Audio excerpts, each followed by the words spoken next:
Hi friends, welcome to my channel. ಎಲ್ಲರೂ ಹೇಗಿದ್ದೀರಾ friends? ಬನ್ನಿ ಫ್ರೆಂಡ್ಸ್, ಇವತ್ತು ನಾನು ಚಿಕನ್ ಮಂದಿ ಹೆಂಗೆ ಮಾಡೋದಂತ ಹೇಳ್ಕೊಡ್ತಾ ಇದ್ದೀನಿ. ನೀವು ಹೋಟೆಲ್ಗಳಲ್ಲೆಲ್ಲ ಹೋದಾಗ ನೀವು ಚಿಕನ್ ಮಂದಿ ತಾಲಿ ಅಂತ ನೀವು ಆರ್ಡ್ರ್ ಮಾಡ್ತೀರಾ. ಅದನ್ನು ನೀವು ಇವಾಗ ಮನೆಯಲ್ಲಿ ರೆಡಿ ಮಾಡ್ಕೋಬೋದು. ಈಸಿಯಾಗಿ ಹೆಂಗೆ ಮಾಡೋದಂತ ನೋಡೋಣ. ನೀವು ಫಸ್ಟ್ ಟೈಮ್ ನಾನು ಈ ವಿಡಿಯೋ ನೋಡ್ತಾ ಇದ್ದೀರ ಪ್ಲೀಸ್ ಸಬ್ಸ್ಕ್ರೈಬ್ ಮಾಡಿ, ಪಕ್ಕದಲ್ಲಿರುವಂಥ ಬೆಲ್ ಐಕನ್ ಒತ್ತಕ್ಕೆ ಮರಿಬೇಡಿ ಫ್ರೆಂಡ್ಸ್. ಬನ್ನಿ ಫ್ರೆಂಡ್ಸ್, ಮಂದಿ ಹೆಂಗೆ ಮಾಡೋದಂತ ನೋಡೋಣ. ಫಸ್ಟಿಗೆ ನಾನು ಮಂದಿ ಮಸಾಲ ಮಾಡ್ಕೋಬೇಕು, ಪೌಡ್ರ್ ಮಾಡ್ಕೋಬೇಕು. ಇದಕ್ಕೆ ನಾನು ಇವಾಗ ಗ್ಯಾಸ್ ಆನ್ ಮಾಡ್ಕೊಂಡು ಒಂದು ಫ್ರೈ ಪ್ಯಾನ್ ಇಟ್ಕೊಂಡಿದ್ದೀನಿ. ಇದಕ್ಕೆ 1 ಸ್ಪೂನಷ್ಟು ಧನಿಯಾ, 1 ಸ್ಪೂನು ಜೀರಾ, ಆಮೇಲೆ ಚಕ್ಕೆ, ಲವಂಗ, ಏಲಕ್ಕಿ. ಇದು ಎಷ್ಟೆಷ್ಟು ಹಾಕಬೇಕಂತ ನಾನು ಡಿಸ್ಕ್ರಿಪ್ಷನ್ ಬಾಕ್ಸಲ್ಲಿ ಹಾಕಿದ್ದೀನಿ. ಅದನ್ನು ನೋಡ್ಕೊಂಡು ಮಾಡ್ಕೊಳ್ಳಿ.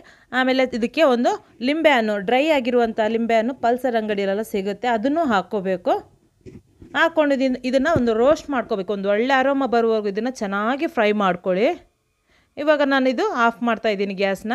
ಇವಾಗ ನಾನಿದು ತಣ್ಣಗಾದ ನಂತರ ಒಂದು ಮಿಕ್ಸಿ ಜಾರಿಗೆ ಹಾಕಿ ಇದನ್ನು ಪೌಡ್ರ್ ಮಾಡ್ಕೋಬೇಕು. ಇಲ್ಲ ಅಂದರೆ ಶಾಪ್ಗಳಲ್ಲಿ ರೆಡಿಯಾಗಿರುವಂಥ ಮಂದಿ ಮಸಾಲ ಸಿಗುತ್ತೆ, ಅದನ್ನು ನೀವು ಬೇಕಾದರೆ ಯೂಸ್ ಮಾಡ್ಕೋಬೋದು. ಇವಾಗ ನಾನು ಇದು ಚಿಕನ್ ತೊಗೊಂಡಿದ್ದೀನಿ, 1/4 kg ಅಷ್ಟು. ಒಂದು ದೊಡ್ಡ ಚಿಕನ್ನ ತೊಗೊಂಡು ಕಟ್ ಮಾಡ್ಕೊಂಡಿದ್ದೀನಿ. ಸ್ಕಿನ್ ತೆಗಿಯೋಕ್ಕೆ ಹೋಗಬೇಡಿ, ಸ್ಕಿನ್ ಸಮೇತ ಮಾಡಿ, ಆವಾಗ ಒಂದೊಳ್ಳೆ ಟೇಸ್ಟ್ ಕೊಡುತ್ತೆ. ಇವಾಗ ನಾನು ಅದನ್ನು ವಾಶ್ ಮಾಡ್ಕೊಂಡು ಪಕ್ಕದಲ್ಲಿ ಇಡ್ತಾಯಿದ್ದೀನಿ. ಇದಕ್ಕೆ ಒಂದು ಮಸಾಲ ರೆಡಿ ಮಾಡ್ಕೋಬೇಕು. ಅದಕ್ಕೆ ನಾನು ಇವಾಗ 2 ಚಿಕನ್ ಕ್ಯೂಬ್ಸನ್ನ ಒಂದು ಬೌಲಿಗೆ ಹಾಕ್ತಾಯಿದ್ದೀನಿ. ಆಮೇಲೆ ಇದಕ್ಕೆ ಒಂದು 2 ಸ್ಪೂನಷ್ಟು ಚಿಕನ್ ಮಂದಿ ಮಸಾಲ ಇದೆಯಲ್ವ, ಅದನ್ನು ಹಾಕ್ತಾಯಿದ್ದೀನಿ. ಆಮೇಲೆ ಒಂದು 3 ಸ್ಪೂನಷ್ಟು ಶುಂಠಿ ಮತ್ತು ಬೆಳ್ಳುಳ್ಳಿ ಪೇಸ್ಟ್. ನಾವು ಮತ್ತೆ ರೈಸ್ ಮಾಡುವಾಗ ಶುಂಠಿ ಬೆಳ್ಳುಳ್ಳಿ ಪೇಸ್ಟ್ ಹಾಕಲ್ಲ, ಇದಕ್ಕೆ ಹಾಕ್ಕೊಂಡು ನಾವೆಲ್ಲನ ಜೊತೆಯಲ್ಲಿ ಮಾಡ್ತಾಯಿದ್ದೀನಿ. ಆಮೇಲೆ ಇದಕ್ಕೆ 1 ಲೆಮನ್ನ ನಾನು ಫುಲ್ಲು ಜ್ಯೂಸ್ ಅಂದರೆ ಒಂದು 2 ಸ್ಪೂನಷ್ಟು ನಾನು ಲೆಮನ್ ಜ್ಯೂಸನ್ನ ಹಾಕ್ಕೊಂಡಿದ್ದೀನಿ. ಅರ್ಧ ಕಪ್ಪಷ್ಟು ಸನ್ಫ್ಲವರ್ ಆಯಿಲ್ನ ಹಾಕ್ಕೋಬೇಕು. ಆಮೇಲೆ ನಾವು ಫ್ರೈ ಮಾಡುವಾಗ ಆಮೇಲೆ ರೈಸಿಗೆಲ್ಲ ಆಯಿಲ್ ಹಾಕಲ್ಲ, ಅದಕ್ಕೋಸ್ಕರ ಅರ್ಧ ಕಪ್ಪಷ್ಟು ಹಾಕ್ಕೋಬೇಕು. ಆಮೇಲೆ ಇದಕ್ಕೆ ಫುಡ್ ಕಲರ್ನ ಯೂಸ್ ಮಾಡ್ಕೊಳ್ಳಿ. ಆಪ್ಷನಲ್ಲು, ಬೇಕಂದರೆ ಹಾಕ್ಕೋಬೋದು ಫುಡ್ ಕಲರ್, ಇಲ್ಲಾಂದರೆ ನೀವು ಸ್ಕಿಪ್ ಮಾಡ್ಕೋಬೋದು. ನಾನಿವಾಗ ಇದು ಇಷ್ಟ ಹಾಕ್ಕೊಂಡು ಇದನ್ನು ಚೆನ್ನಾಗಿ ಮಿಕ್ಸ್ ಮಾಡ್ಕೊಂಡಿದ್ದೀನಿ. ಆಮೇಲೆ ಇದಕ್ಕೆ ರುಚಿಗೆ ತಕ್ಕಷ್ಟು ಉಪ್ಪನ್ನ ಹಾಕ್ಕೋಬೇಕು. ಚಿಕನಿಗೆ ಎಷ್ಟು ಬೇಕೋ ಅಷ್ಟು ಉಪ್ಪನ್ನ ಹಾಕ್ಕೊಂಡು ಚೆನ್ನಾಗಿ ಇದನ್ನು ಕಲಿಸ್ಕೊಳ್ಳಿ. ಚಿಕನ್ ಕ್ಯೂಬ್ಸ್ ಎಲ್ಲ ಏನಾಗಬೇಕು, ಚೆನ್ನಾಗಿ ಸ್ಮ್ಯಾಶ್ ಆಗಬೇಕು, ಅದುವರೆಗೂ ಇದನ್ನು ಚೆನ್ನಾಗಿ ಕಲಿಸ್ಕೋಬೇಕು.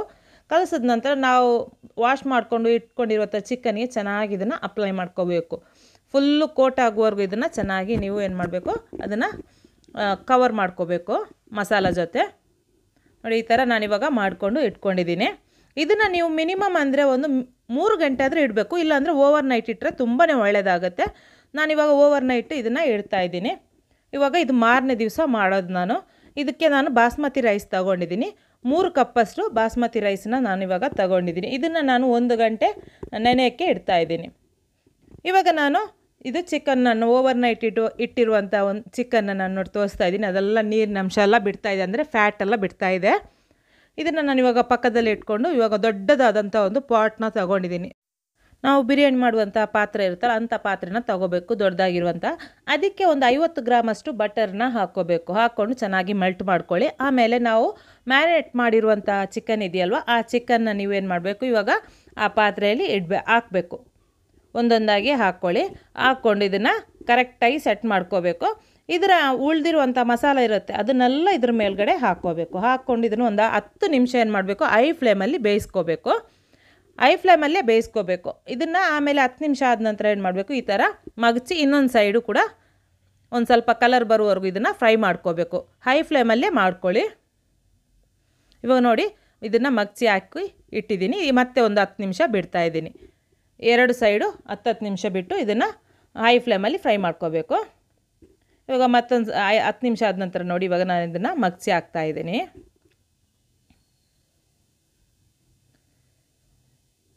ಇವಾಗ 2 ಸೈಡು ಚೆನ್ನಾಗಿ ಬೆಂದು ಬಂದಿದೆ ನೋಡಿ. ಇವಾಗ 2 ಸೈಡು ಚೆನ್ನಾಗಿ ಕಲರು ಬಂದಿದೆ, ಆಮೇಲೆ ಚೆನ್ನಾಗಿ ಬೆಂದಿದೆ. ಇವಾಗ ಏನು ಮಾಡಬೇಕಂದ್ರೆ, ಈ ಮುಚ್ಚಳ ಮುಚ್ಚಿ ಇದನ್ನು ಲೋ ಫ್ಲೇಮಲ್ಲಿ 30 ನಿಮಿಷ ಬಿಡಬೇಕು ಬೇಯಕ್ಕಂತ. ಫುಲ್ಲು ಚಿಕನೆಲ್ಲ ಚೆನ್ನಾಗಿ ಬೇಯಬೇಕಲ್ವ, ಅದಕ್ಕೋಸ್ಕರ ಒಂದು 30 ನಿಮಿಷ ಬೇಯಿಸ್ಕೋಬೇಕು. 30 ನಿಮಿಷ ಆದ ನಂತರ ನೋಡಿ, ಆ ಚಿಕನೆಲ್ಲ ತೆಗಿಬೇಕು, ಅಂದರೆ ಪರ್ಫೆಕ್ಟಾಗಿ ಬೆಂದಿದೆ ಚಿಕನು. ಇನ್ನು ಇದನ್ನು ಬೇಯಿಸೋಕ್ಕಿಲ್ಲ, ಇದನ್ನು ನೀವೇನು ಮಾಡಬೇಕು, ಎತ್ತಿಡಬೇಕು. ಇವಾಗ ನಾನು ಚಿಕನೆಲ್ಲ ತೆಗೆದಿದ್ದೀನಿ. ಬರೀ ಅದರ ಇದಿರುತ್ತಲ್ವ ಗ್ರೇವಿ, ಆ ಗ್ರೇವಿಯಲ್ಲಿ ನೀವು ಇವಾಗ ರೈಸನ್ನ ರೆಡಿ ಮಾಡ್ಕೋಬೇಕು. ಇವಾಗ ಇದಕ್ಕೆ ನಾನು ಬಾಯ್ಲ್ ಆಗ್ತಾ ಇರುವಂಥ ನೀರು, ಬಿಸಿಯಾಗಿರುವಂಥ ನೀರು, ಅಂದರೆ 1 ಕಪ್ಪು ಅಕ್ಕಿಗೆ 1.5 ಕಪ್ಪಷ್ಟು ನೀರನ್ನ ಹಾಕ್ಕೋಬೇಕು. ನಾನಿವಾಗ 3 ಕಪ್ಪು ಅಕ್ಕಿ ತೊಗೊಂಡ್ರೆ 4.5 ಕಪ್ಪಷ್ಟು ನಾನಿವಾಗ ನೀರನ್ನ ಹಾಕ್ಕೊಂಡಿದ್ದೀನಿ. ಆಮೇಲೆ ಇದಕ್ಕೆ ಎಲ್ಲ ಸ್ಪೈಸಸ್ನ ಹಾಕ್ಕೋಬೇಕು. ಹಾಕ್ಕೊಂಡು ಇದಕ್ಕೆ ಒಂದು ಚಿಕನ್ ಕ್ಯೂಬ್ಸ್ನ ಹಾಕ್ಕೋಬೇಕು. ಆಮೇಲೆ ಇದಕ್ಕೆ ಮಂದಿ ಮಸಾಲ 2 ಸ್ಪೂನಷ್ಟು ಹಾಕ್ಕೋಬೇಕು. ಇದಕ್ಕೆ ಬೇರೆ ಯಾವ ಮಸಾಲನೂ ಹಾಕ್ಕೊಳ್ಳಲ್ಲ, ಇಷ್ಟೇ ಹಾಕ್ಕೊಳ್ಳೋದು. ಹಾಕ್ಕೊಂಡು ಆಮೇಲೆ ಇದಕ್ಕೆ ರುಚಿಗೆ ತಕ್ಕಷ್ಟು ಉಪ್ಪನ್ನ ಹಾಕ್ಕೋಬೇಕು. ಹಾಕ್ಕೊಂಡು ಚೆನ್ನಾಗಿ ಒಂದು ಸಲ ಮಿಕ್ಸ್ ಮಾಡ್ಕೊಳ್ಳಿ. ಮಿಕ್ಸ್ ಮಾಡಿದ ನಂತರ ಚೆನ್ನಾಗಿ ಒಂದು ಬಾಯ್ಲ್ ಬಂದ ನಂತರ ಇದಕ್ಕೆ ಬಾಸ್ಮತಿ ರೈಸ್ ನಾವು ನೆನೆಕ್ಕೆ ಇಟ್ಟಿದ್ದೀವಲ್ವ, ಆ ಬಾಸ್ಮತಿ ರೈಸನ್ನು ಚೆನ್ನಾಗಿ ವಾಶ್ ಮಾಡ್ಕೊಂಡು ಇದಕ್ಕೆ ಹಾಕ್ಕೋಬೇಕು. ಹಾಕ್ಕೊಂಡು ಚೆನ್ನಾಗಿ ಒಂದು ಬಾಯ್ಲ್ ಬರಬೇಕು, ಅದುವರೆಗೂ ಇದನ್ನು ಬಿಡಿ.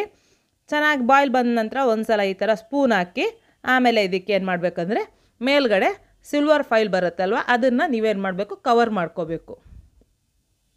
ಸೈಡೆಲ್ಲ ನೋಡಿ ಈ ಥರ ಫುಲ್ಲು ಕವರ್ ಮಾಡ್ಕೋಬೇಕು. ಸ್ವಲ್ಪನೂ ನಾವು ದಮ್ಮಿಗೆ ಇಡ್ತೀವಲ್ವ, ಅವಾಗ ಒಂದು ಸ್ವಲ್ಪನೂ ಅದರ ಅವೇ ಹೊರಗಡೆ ಬರ್ದಂಗೆ ನೀವೇನು ಮಾಡಬೇಕು, ಫುಲ್ ಕವರ್ ಮಾಡ್ಕೋಬೇಕು. ಕವರ್ ಮಾಡ್ಕೊಂಡು ಅದ್ರ ಮೇಲ್ಗಡೆ ಮುಚ್ಚಳ ಮುಚ್ಚಿ ಇದನ್ನು ಇಡಬೇಕು.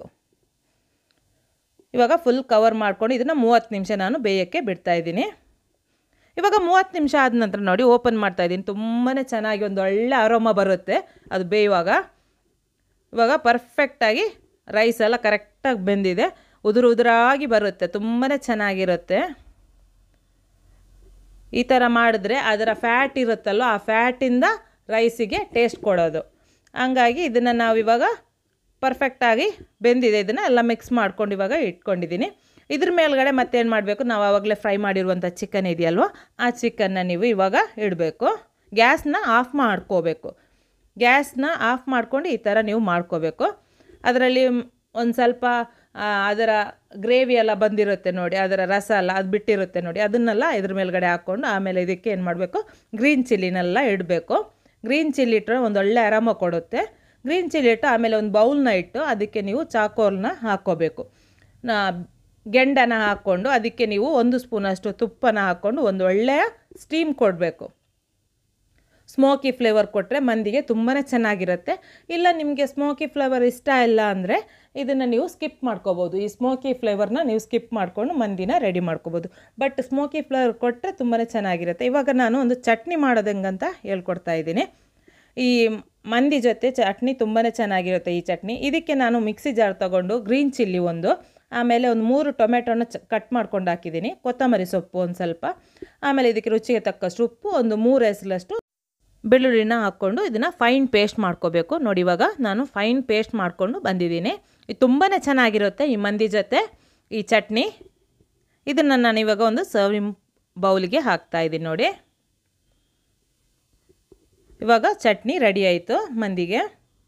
ಇವಾಗ ನೋಡಿ ಪರ್ಫೆಕ್ಟಾಗಿ ಇದೆಲ್ಲ ಸ್ಮೋಕಿ ಫ್ಲೇವರು ಅದಕ್ಕೆ ಕರೆಕ್ಟಾಗಿ ಹಿಡಿದಿದೆ, ಆಮೇಲೆ ಚೆನ್ನಾಗಿ ಬಂದಿದೆ. ಇವಾಗ ನಾನು ಬೌಲ್ ಇಟ್ಕೊಂಡಿದ್ದೆಲ್ಲ ಸ್ಟೀಲ್ ಬೌಲ್ ಅದನ್ನು ತೆಗಿತಾ ಇದ್ದೀನಿ, ಚಾರ್ಕೋಲ್ ಇರುವಂಥ ಅದನ್ನು ತೆಗೆದು ಇವಾಗ ಚೆನ್ನಾಗಿ ಇದನ್ನು ಮಿಕ್ಸ್ ಮಾಡ್ಕೊಳ್ಳಿ. ಒಂದು ಸಲ ಈ ಥರ ಮಿಕ್ಸ್ ಮಾಡಿಕೊಂಡ್ರೆ ಪರ್ಫೆಕ್ಟಾಗಿರುವಂಥ ಒಂದು ಅರೇಬಿಯನ್ ಸ್ಟೈಲದ್ದು ಮಂದಿ ರೆಡಿ ಆಗುತ್ತೆ. ಚಿಕನ್ ಮಂದಿ ತುಂಬಾ ಟೇಸ್ಟಿಯಾಗಿರುವಂಥ ಒಂದು ರೆಸಿಪಿ. ಸೇಮ್ ನೀವು ರೆಸ್ಟೋರೆಂಟಲ್ಲಿ ಹೋಟೆಲೆಲ್ಲ ಹೋದರೆ ನೀವು ಮಂದಿ ತಾಲಿ ಅಂತ ನೀವು ಆರ್ಡ್ರ್ ಮಾಡ್ತೀವಿ, ಸೇಮ್ ಅದೇ ಥರ ನಾನಿವಾಗ ಮನೆಯಲ್ಲಿ ಹೆಂಗೆ ಮಾಡೋದಂತ ತೋರಿಸಿದ್ದೀನಿ. ನೀವು ಮನೆಯಲ್ಲಿ ಇದನ್ನು ಒಂದು ಸಲ ಟ್ರೈ ಮಾಡಿ. ಟ್ರೈ ಮಾಡೋಕ್ಕಂತೂ ಮರಿಬೇಡಿ ಫ್ರೆಂಡ್ಸ್. ನಿಮಗೆ ಮನೆಯಲ್ಲಿ ನಾರ್ಮಲಾಗಿ ಬಿರಿಯಾನಿ ಮಾಡಿ ಮಾಡಿ ಬೋರ್ ಆಗಿದ್ದರೆ ಈ ಥರ ಮಂದಿ ರೆಸಿಪಿನ ಒಂದು ಸಲ ಟ್ರೈ ಮಾಡಿ ನೋಡಿ. ಮಾಡಿದ್ರೆ ಒಂದು ಸಲ ಮಾಡಿದ್ರೆ ಮನೆಯಲ್ಲಿ ಒನ್ಸ್ ಮೋರ್ ಅಂತಾರೆ, ಅಷ್ಟು ಟೇಸ್ಟಿಯಾಗಿದೆ. ಇದನ್ನು ಸರ್ವ್ ಮಾಡುವಾಗ ಏನು ಮಾಡಬೇಕಂದ್ರೆ ಇದಕ್ಕೆ ಫ್ರೈಡ್ ಆನಿಯನ್ ಹಾಕ್ಕೋಬೇಕು. ಆನಿಯನ್ನ ನೀವು ಆಯಿಲಲ್ಲಿ ಫ್ರೈ ಮಾಡ್ಕೊಂಡು ಹಾಕ್ಕೊಂಡ್ರೆ ಆಯಿತು. ಆಮೇಲೆ ಡ್ರೈ ಫ್ರೂಟ್ಸ್ ಅಂದರೆ ಬಾದಾಮಿ, ಆಮೇಲೆ ಗೋಡಂಬಿ, ಒಂದು ಸ್ವಲ್ಪ ದ್ರಾಕ್ಷಿನ ಫ್ರೈ ಮಾಡ್ಕೋಬೇಕು ಆಯಿಲಲ್ಲಿ. ಆಯಿಲ್ ಇಲ್ಲಾಂದರೆ ತುಪ್ಪದಲ್ಲೂ ಆಗುತ್ತೆ. ಫ್ರೈ ಮಾಡಿಕೊಂಡು ಹಾಕ್ಕೊಂಡು ಆಮೇಲೆ ಇದರ ನಾವು ಚಿಕನ್ ಮಾಡಿದೀವಲ್ಲ ಆ ಚಿಕನ್ನ ಮೇಲ್ಗಡೆ ಇಟ್ಟು ಸರ್ವ್ ಮಾಡೋಕ್ಕೆ ಇಟ್ಟರೆ ಆ ಚಟ್ನಿ ಜೊತೆ ತುಂಬಾ ಚೆನ್ನಾಗಿರುತ್ತೆ. ನೀವು ಹೋಟೆಲಲ್ಲೆಲ್ಲ ತಿಂದಿರ್ತೀರ ಮಂದಿ ತಾಲಿ ಅಂತ, ಅಷ್ಟೇ ಚೆನ್ನಾಗಿರುತ್ತೆ. ಅದೇ ಥರ ಇದೆ ಟೇಸ್ಟು. ನೀವು ಮನೇಲಿ ಒಂದು ಸಲ ಟ್ರೈ ಮಾಡಿ ನೋಡಿ. ಟ್ರೈ ಮಾಡಿ ಹೆಂಗಾಯಿತು ಅಂತ ನನಗೆ ಕಮೆಂಟಲ್ಲಿ ಒಂದು ಕಮೆಂಟ್ ಹಾಕಿ. ಈ ವಿಡಿಯೋಗೊಂದು ಲೈಕ್ ಕೊಡಲಿಕ್ಕಂತೂ ಮರೀಲೇಬೇಡಿ ಫ್ರೆಂಡ್ಸ್. ಈ ವಿಡಿಯೋನ ನಿಮ್ಮ ಫ್ಯಾಮಿಲಿ ಫ್ರೆಂಡ್ಸಿಗೆ ಎಲ್ಲರಿಗೂ ಶೇರ್ ಮಾಡಿ. ಹೊಸ ರೆಸಿಪಿಯೊಂದಿಗೆ ಹೊಸ ವಿಡಿಯೋ ಜೊತೆ ಬರ್ತೀನಿ. ಬಾಯ್.